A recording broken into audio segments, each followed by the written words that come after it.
Magandang araw po sa ating lahat. Munting kaalaman nga pala. Nako, ito, Senator Robin Padilla po. Nagalit na po dun sa Cabral Files na sinasabi niya rito paano siya napasama sa listahan na ito. At pag-uusapan din natin itong kay Libiste na kung saan ay di umano forcibly daw yung sapilitang inagaw daw yung papel na hawak-hawak ni Cabral kaya daw nagkasugat. No, di ba napapabalita may sugat si Cabral, no? Etong CCTV na to, patunay na pumasok si Cabral at pumasok si Libiste at nakipag-usap kay Cabral upang kunin ng papeles, no? Ito, pakinggan muna natin ito. Dito po talaga makikita mo po na talaga may pagtatakip. Ito paalala sa mga vlogger, sa mga nagtatanggol, ha? Wala pong ginagawa si Libisting masama. Una po, hindi niya tinutumbok ang BBM. Pero itong mga vlogger na to, bakit nyo dinidepensahan si BBM? Hindi naman niya tinutumbok si BBM sa Cabral Files, ha? Bakit? Guilty ba kayo? Tanong ko la, wala, may nakita ba kayo ang lahat ng Cabral Files na to, tatamaan lahat. Si Senator Robin niya tinamaan eh. Bakit nagagalit sila mga to? Imbis, dapat niya mga DDS, magagalit din eh kasi tatamaan din sila eh. Bakit di sila defensive? Bakit kayo defensive? Lalo na yung administrasyon, bakit defensive? Bakit tila siya sabi nyo, imbis na tulungan nyo si Libiste na mag-imbestiga, bakit kayo ngayon obstructionist kayo kay Libiste? Ha? Hindi totoo lang. Pag naglabas si Libiste ng papel, imbis na tulungan nyo, makiisa kayo sa ginagawa ni Libiste, bakit ayaw nyo? Files nyo yan eh. Eto, pakinggan nyo, marami kayong malalaman dito. Pakinggan nyo. Ito ng pagpunta ni Batangas 1st District Representative Leandro Leviste sa opisina ni dating Public Works and Highways Undersecretary Catalina Cabral noong September si Leviste pumasok sa mismo opisina 2025. Sa videong ito, nakuha pasado alas 5 ng hapon na. Makikitang lalabas si Leviste mula sa opisina ni Cabral at pupunta sa programming office sa kaparehong floor. Kasunod niya si Cabral. Sa isa pang kuha ng CCTV, lalabas si Cabral at Leviste mula sa programming office. Si Leviste may hawak ng mga papel habang tila may ipinapaliwanag sa... Possibly ba yun? Ulitin mo nga. Ako kayo yung mga vlogger na mga BBM, alam mo sinasabi dito, kita sa CCTV possibly pinalalabas yung possibly yan? Pangaharas ba yan? Pamimilit ba yan? Ang taong inaway niya yung tao, hindi ganyan ang reaksyon. Maliban na lang kung 10 taon o 5 taon na ang nakalipas, bati na sila, pwedeng ganyan na. Yung araw na yan, nag-away daw yan. Si Libiste, pati si Cabral, nag-agawa ng papel. Possibly yan. Grabe itong mga vlogger ng BBM. Ang sabi, eto, kita yung CCTV, tingnan mo, galit si Cabral, Kahit hindi naman galit, tingnan mo yung kamay doon, nakaganon, galit daw, Anong utak meron kayo? Ba't nyo nililigaw yung taong bayan? Wala na ba kayo? Desperado na kayo? Desperado na kayo kasi malalaman na. Office, si Leviste may hawak ng mga papel habang tila may ipinapaliwanag sa kanya si Cabral. Ito yung opisina ni dating DPWH Undersecretary Catalina Cabral dito sa DPWH Central Office. Walang CCTV sa loob at ayon sa mga staff na nakausap natin, ang hindi nakita sa CCTV ay yung mga naging aksyon ni Batangas Representative Leandro Leviste kung saan may hinahanap siya ng mga dokumento kay Cabral. Pwersahan o manong nanguha si Leviste ng mga dokumento at kumopya ng mga files sa computer sa opisina ni Cabral at programming office. Hiniling nilang itago ang kanilang pagkakakilanlan dahil sa takot para sa... Pwersahan kinuha ni Leviste. Akala ng mga to, sabihin mo pwersahan kinuha ni Leviste para yung mga tao, kasi mga tao ngayon masisipag mag-aral, pinag-aaral ng gobyerno, edukado lahat, kaya yung kaisipan, edukado. Kaya pag yung mga edukado, galit sa mga away-away. Bugok ang gusto ng Pilipino, yung talagang mga boxing. Alam mo yun? Away sa kanto. Yan ang mga gusto ng Pilipino, yung mga taste. Kaya kasi Duterte nanalo eh. Ayaw nila yung kala mo na may portfolyo dala, edukado kuno. Pero kung magmata sa mga squatter, magmata sa mga mabababang Pilipino, ganun-ganun na lang kayo. Hindi, kayo mga nandiyan dyan po sa mga squatter. Eh, ako kasi tumira ako sa squatter eh. Kaya nararamdaman ko mga puso nila eh. Kaya naman sila nagkakaganon kasi hirap ang buhay nila. Yun ang minamanipula nila. Akala nila, mapapaniwala nila mga Pilipino, inagaw ni Libiste, masama ugali ni Libiste. O paniniwalain nila. Samantalang kayo, palasimba kayo linggo-linggo, tapos Monday to Friday, palamura na kayo. Palabintangin na kayo. Hindi, ito, in general to siya sabi ko Nakakuha niyo punto ko, mga kababayak. Pinapaniwala nyo na gusto nyo palabasin si Libiste, masama ugali, nang haras, nanguha. Ganyan ba? Si Sarah, yung sheriff, sinuntok, si Pulong, nakipag-away. Akala mo itong mga to, hindi nakikipag-away? Ay, yung bata yung bata pala si Barsago, nakikipag-away. Akala mo itong mga to, walang kwento ng away. Kay lilinis no? Hindi yun ang batayan sa mundo. Kung nabuhay pala ito sa panahon ni Kristo, si Kristo nagwala sa harap ng templo. Pagbibintangan ito sila Kristo huwag niyong pansinin si Kristo, nagwala yan. Ang sama na ugali niyan. Yun ang kanilang pamantayan sa isang ugali ng tao, yung mga history ng pagwawala. Si Libiste, palagay natin, nagwala doon sa office ni Cabral. Ano naman, wala kaming pakialam. Importante, nakuha niya yung files na galing mismo kay Cabral. Nilang seguridad. Ayon kay Kim, hindi niya tunay na pangalan, hinahanap ni Libiste kay Cabral ang mga proponent o pangalan ng mga mambabatas para sa mga proyektong nasa General Appropriations Act o GAA ng 2025. Iniwan nila ang dalawa sa opisina ni Cabral pero maya-maya pa, hanggang sa may narinig na lang. Eto blanco talaga yan. Kahit sa totoo, blanco talaga. Binlanko nila yung mukha, blanco yung pangalan, yung boses iniba. Paniwalang-paniwala yung mga uy, Libiste, booking ka na. Peke yung hawak mo, Libiste. Kinuha kay Cabral yung papeles. Pagdating kay Libiste, peke. Wow! Bakit sige, palagay natin nang haras si Libiste, nang haras, kinuha yung file, Akin na yung computer, akin na yung USB, akin na yung mga papel. Palagay natin, nagwala, nagkalkal dun. Palagay natin, dinakaw niya yung mga papeles. Hindi ba totoo yon? Ibig sabihin, galing sa inyo yon. Kung mag-iimbento lang pala si Libiste ng mga dokumento, bakit pa siya magnanakaw dyan? O sabihin natin magnakaw, ba't pa siya kukuha dyan? Kung mag-iimbento lang siya, edi sana nag-imbento na lang siya. Ibig sabihin, legit yung nakuha. Galing dyan kay Cabral. Kaso nga lang, ang problema sa kanila, pinalalabas nila, si Libiste nagwala. Pag nagwala si Libiste, wag nang paniwalaan ng mga Pilipino. Akala nyo lang yon. Yung mga edukado kuno lang ang hindi naniniwala kay Libiste.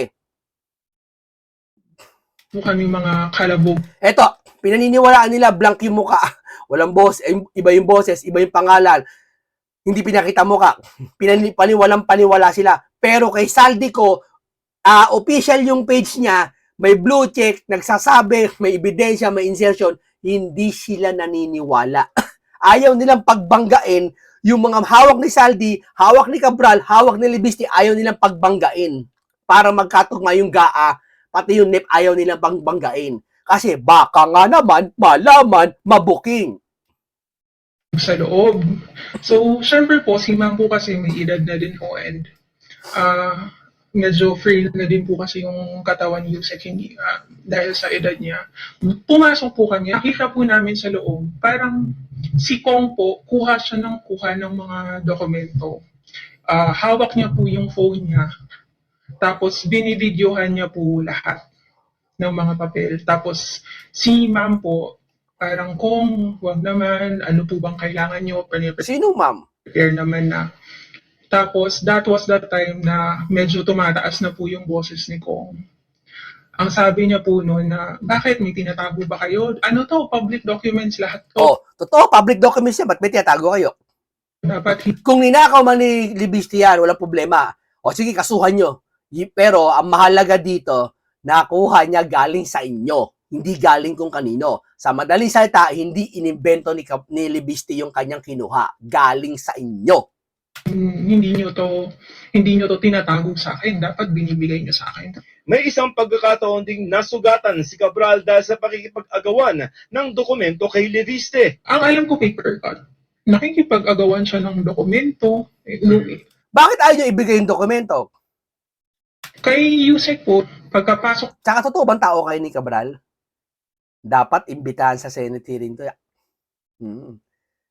Tungkulin to ni Boy Tago Pero di niya gagawin yan. Kasi may ipit yung amo niya Yung amo niya po namin, naalala ko po, Nakakagigil mga kababayan. Alam niyo bakit? Pasensya na kayo Alam mo, pinagalaban ko rito, hindi mga Duterte, hindi mga Pinklawan, hindi mga loyalista. Ang pinagalaban ko rito yung mga naagabyadong tao. Mga nanakawan. Di ba? Kawawa. Harap-harapan tayo niloloko ng mga to. Possibly?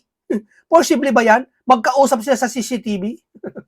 Diyos ko po, pinalalabas sila masama ugali ni Libis kasi ng agaw. Hindi yun ang batayan ng masama ugali. Hindi yun ang batayan para hindi paniwala ng tao. Tandaan nyo, huwag niyong patunugin sa mga Pilipino at palabasin na porket si Libiste ay nakipag-agaw ng papel ay hindi na pwedeng paniwalaan. Dapat niya kapanipaniwala yun Bakit? Yun ang galit Galit siya Bakit? May dahilan yung galit niya Para bayaran siya, yumaman siya? Hindi bilyonary na yan. Para Para sa taong bayan. Para kakampihan Duterte? Ang layo! Ang layo! Kaya doon nagkakaganito si Libiste para doon yung mga Duterte pagtanggol. Ano? Dito nga sa Cabral pa si Damay Duterte. Yung Robin niya, di ba nabanggit? Ano ba naman kayo? Anong kaisipan yan? Sabi ko nga sa inyo, pag si Tambaluslos, kumanta na, pustahan tayo, gagawin nilang DDS yan.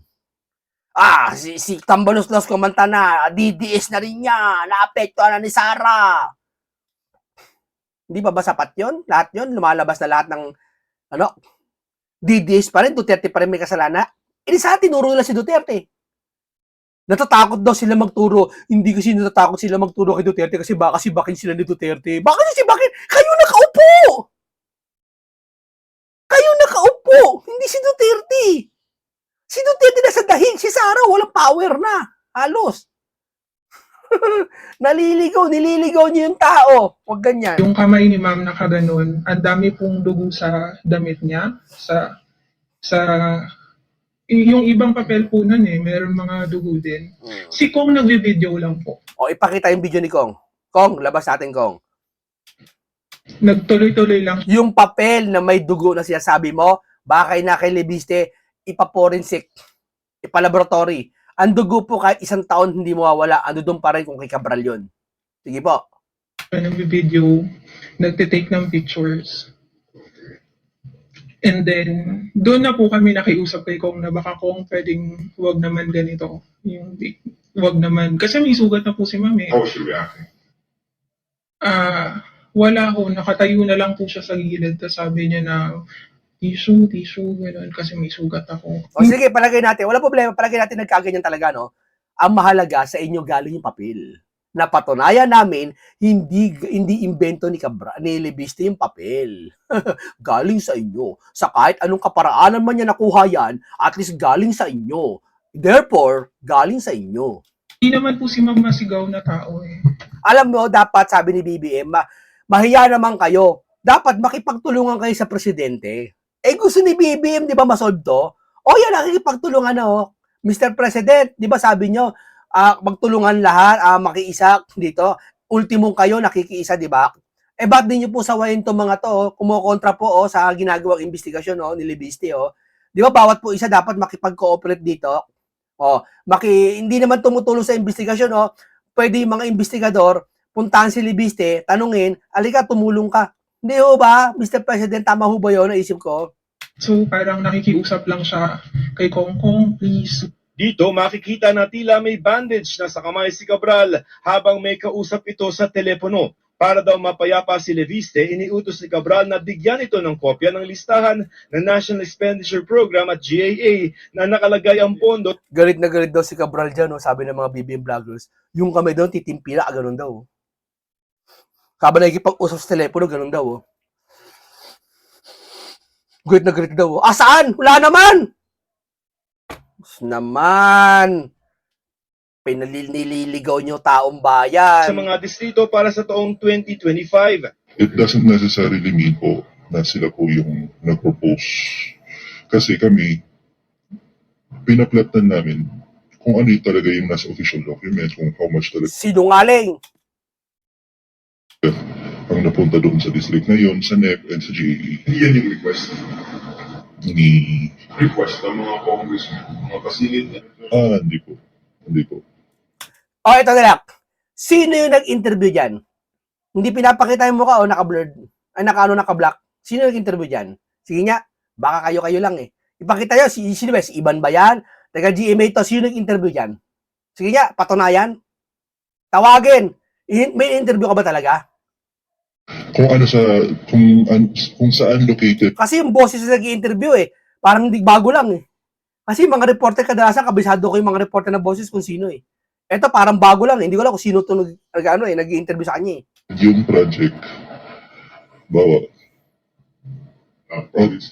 Oh yes. Kung saan talaga located yung project, doon Si Saldi ko, ayog yung mukha, hayagan, pinapakita, nasa official Facebook page may check, hindi nyo pinaniniwalaan. Eto, naka-blurred, pati boses, pati lahat ng identity, lahat pinaniniwalaan nyo. Come on. lodge Ganyan na ba talaga ngayon? yung allocation na. Hindi namin sure ko po kung ano yung summary na tinutukoy po. By name. Binigay po ay yung 2026 summary ng revised NEP and HGAP. Meron din naman na mga iba na pinurnish sa Senate. Yun na po yung mga hiningi din ng Committee on Finance. Like the summary on from 2023 to 2026 na not sure kung NEP yun or HGAP. Pero dahil natagalan ang pagpiprint ng dokumento, pinuntahan na ni Leviste ang opisina kung saan ito piniprint. Doon daw, sa pilitang nangopya ng mga files galing sa computer si Leviste. Akala nila magagalit yung taong bayan pag sinabing sapilitan o silibisyo sa mga ugali, sapilitan. Sus! Pero yung pag nanakaw, hindi kayo nagagalit. Ninakawan ng taong bayan, billion-billion, trillion-trillion, hindi kayo nagagalit.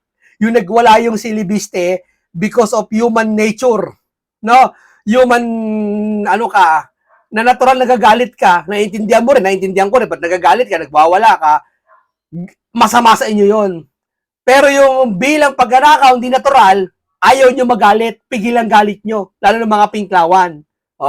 Obvious naman eh, kampihan nyo pa yung mali. Umupo po doon si Kong. Oh, Tapos nagkalikot-kalikot na siya ng mga ng mouse, ng keyboard. Sinabi ko naman po na, Kong, wag naman ganito. Umabot pa nga po ako sa point na sabi ko, kung empleyado lang kami, baka pwedeng wag naman kami idamay. Nakikita ko na po si Ma'am nanginginig na siya, tapos tumitingin siya sa amin. Tumigil na lamang daw si Leviste nang dumating si Cabral. Pasado alas 6 ng gabi, umalis si Leviste sa DPWH. Nagdesisyon daw silang magsalita ngayon dahil si ginagawa na rin ni Leviste. Then, pinapalabas na masama si Leviste. Hoy, hindi ah. Ang tao nagagalit, nagwawala. Pag lasing, nagwawala. Pag puyat, nagwawala. Pag bagong gising, nagwawala. Lahat ng tao, ang masama kasi ngayon, bawal na magalit ang tao, masama sa kanila. Oo! Totoo! Ha? Nagwawalis ka, Jack. Ha? Nagwawalis ka. Ginulat ka, napamura ka. Mali pa yung napamura eh. Uy, nagmura siya oh. Ginulat lang naman, nagmura. Sama na ugali niyan. Ganon ang tao ngayon. Bawal magalit, pati damdamin, pakikialaman nila. Pero yung mga nagtakaw, hindi. third time na nagsasalita si Kong, ang inisip ko, patay na yung tao, tapos nag-iimbento ka pa ng Patay na yung tao, nag-iimbento ka pa ng kung ano-ano. kung ano-ano. Patay na yung tao, nag-iimbento ka pa ng kung ano-ano. Yung damdamin niya, papusok. Nangyari yan, matagal na. In-interview ngayon, galit ka pa rin. Ikaw ba namatayan? Bakit yung asawa hindi ganyan? Stop ka lang. Bakit ganyan ka mag-act? Saan ka naiyak? Namatay si ma'am? Oh, namatay si ma'am kasi ginaganyan pa rin. Oy, sa psychology, pag matagal na buwan na lumipas, lalo 2 buwan, 3 buwan, hindi ganyan na mag-akang isang tao. Maliban na lang kung pinsan mo si Cabral o kapatid mo, asawa ka. Ganyan ka. Yung asawa nga, natatataka kami, hindi naman ganyan mag-react eh. Ay, wala. Sabi na asawa, hindi, si Cabral yan. Asawa ko yan. Ayaw namin pa-autopsy. Aksidente pagkamatay niya, alam niya eh. Aksidente daw eh. Nadulas siya, nadulas lang. Alam niya kagad, wala pa investigasyon eh. Asawa eh. Nagtataka ako, bakit? At hindi ganyan. Ikaw, stop ka lang, ganyan ka. Ganon. Ano ka ba naman, ma'am? Konting acting lang, konti. Huwag naman ganyan. Bawasan nyo naman, ha? Sinasabi nyo, ang sabi niya, ito, ulitin mo, ang sabi niya. Dahil sa ginagawa na rin ni Leviste. The entire time na nagsasalita si Kong, ang iniisip ko, patay na yung tao, tapos nag-iimbento ka pa ng... Nag-iimbento ka pa ng... Galing sa inyo, nag-iimbento si Leviste? Ibig sabihin, imbento yung ginagawa nyo dyan. Galing sa inyo eh. Huwag kayo nag-iimbento dyan. Di ba? Galing sa kanila yun eh. Ibig sabihin, nag-iimbento kayo. Lahat ng ito, ma'am, actually, sabi mula kayo, nag-chore lang ha. Bago tayo, naniniwala ba kayo sa sinasabi ng mga testigo na to? Iligay nyo nga dyan sa baba, basa natin. Explain nyo kung bakit at kung bakit oo, kung naniniwala kayo o hindi. Sige nga, syempre huwag nyo kalimutan mag-subscribe at mag-like na rin para lagi kayo updated sa mga ganitong usapan at mga matatalinong masustansyang pag-uusap. No, sige nga, ilagay nyo, naniniwala ba kayo na totoo siya sabi ng mga to? Sino pa naniniwala? Si Cabral, si Leviste? O eto mga to? Kung ano-ano. Frustrating lang po na how can someone... Galing sa inyo si Leviste, galing sa inyo yung files. Sasabihin mo kung ano-ano pa yung sabi, nag-iimbento. Hindi imbento yun, galing sa inyo eh. So, ibig sabihin, imbento sa inyo. Tama? Saka, kung mag-iimbento lang si Leviste, ba't papupunta dyan para agawin yung papel? Eh di sana gumawa na lang siya ng isang inventong papel para yun na ipipresent niya. At kung talagang Duterte siya, aalisin niya mga Duterte doon. Tama, mali. Kaya, ang layo ng mga to sa natural na instinct ng tao. Accuse, di ba? Yung mga ganitong bagay sa taong patay na parang Obvious yung pananalita. Script. ginagamit niya pa si ma'am. How would we... Anong ginagamit si ma'am? Siya. Ano ba yung amo mo, ma'am? Ano ba yung amo mo? Janitor ba dyan? Stop lang ba dyan? Ma'am, music siya, planning. Siya nakakaalam anong ginagamit. Sa ayaw at sa gusto namin, mababanggit siya kasi siya planning. Huwag mo sasabihin ginagamit. Anong gusto mo pagpatay na huwag nang banggitin? Tulad na nangyayari yung burol ngayon, huwag makikita man lang, walang media, walang opisyal na punta yata. That what he's saying, definitely po kasi hindi naman nagbigay si ma'am ng authority eh. Hindi nagbigay ng authority? Bakit, ma'am? Mukhang nadulas ka. Bakit buhay pa ba? Tanong ko lang, ba't din, imbagit niya, hindi kasi nagbigay ng authority? Ano ma'am, buhay pa ba? Ngayon? Ano ba ngayon? Hindi, joke lang yun ha.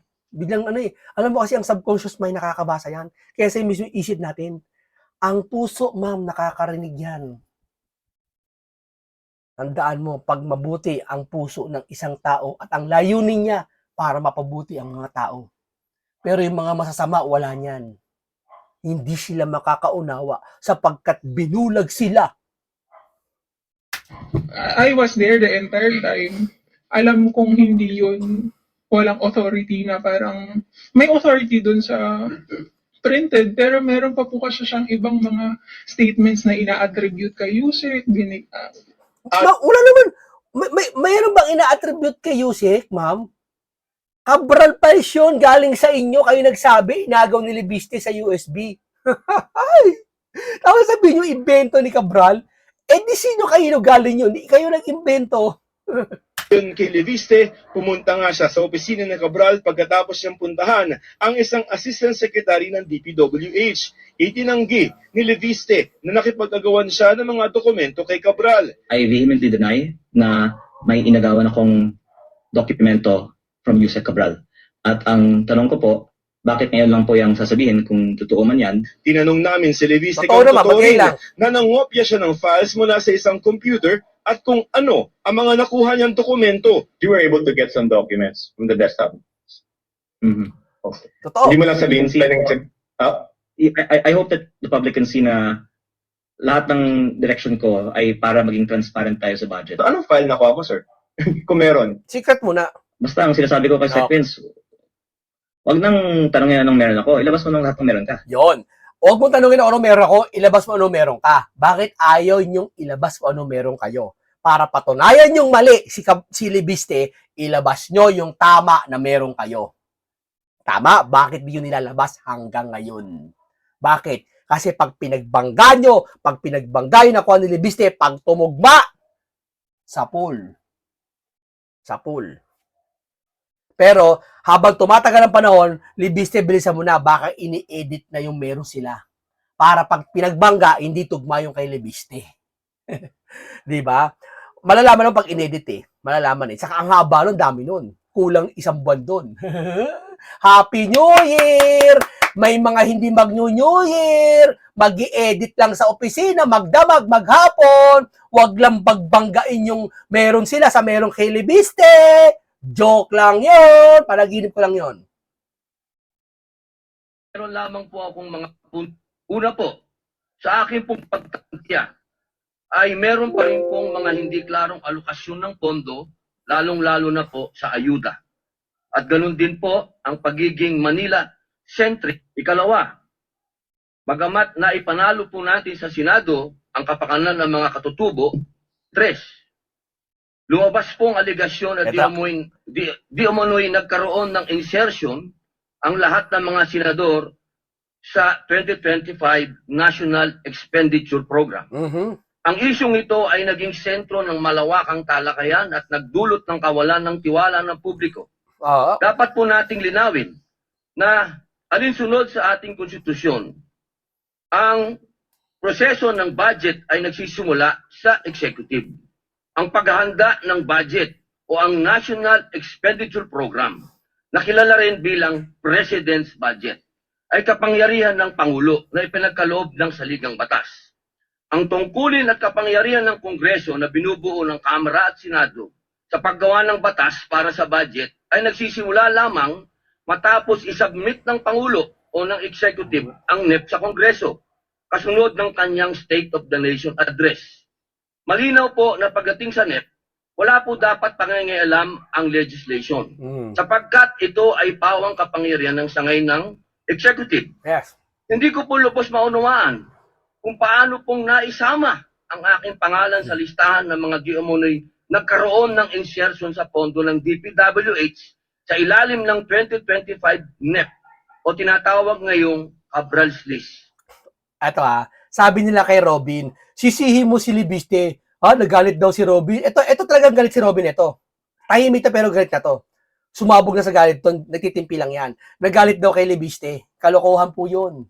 Dahil alam po ni Robin na yung kay Libiste, lalo na pabalita, hindi galing kay Libiste. Galing sa kanila yon. In-interview nga, di ba, yung kanyang babae na nakatakbo mukha? In-interview, di ba, na inagaw ni Libiste. USB, kinopya. Sabihin, galing sa kanila kay Cabral. Ibig sabihin, huwag nyo sisisihin si Libiste, si Cabral Presian sa inyo pa rin galing yan. Noon, ando si Robin na pasama, ano yan? Sabi, si Libiste naglagay niyan. Ano ba talaga ni Libiste yun? Loko-loko ba si Libiste para ilagay yun? Sige nga. Sa kanila yan, nagkakagulang, ipit na sila. Gulong-gulo na isipan nila. Hindi nila alam gagawin nila. Pinagagala na yung mga vlogger.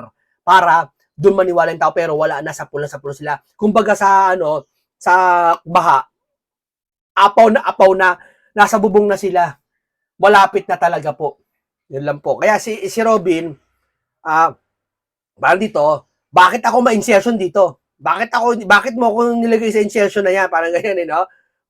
Bakit ako napasama sa insertion mo? Hindi yan kay Libiste, kay Cabral yun. Sabihin, may nagmamanipula doon sa taas. Hindi si Libiste. Kinuha niya lang yung file. Lahat to panaginip ko lang. Lahat ng to, tsura ko lang. Huwag niyong paniwalaan. Paalam sa inyong lahat.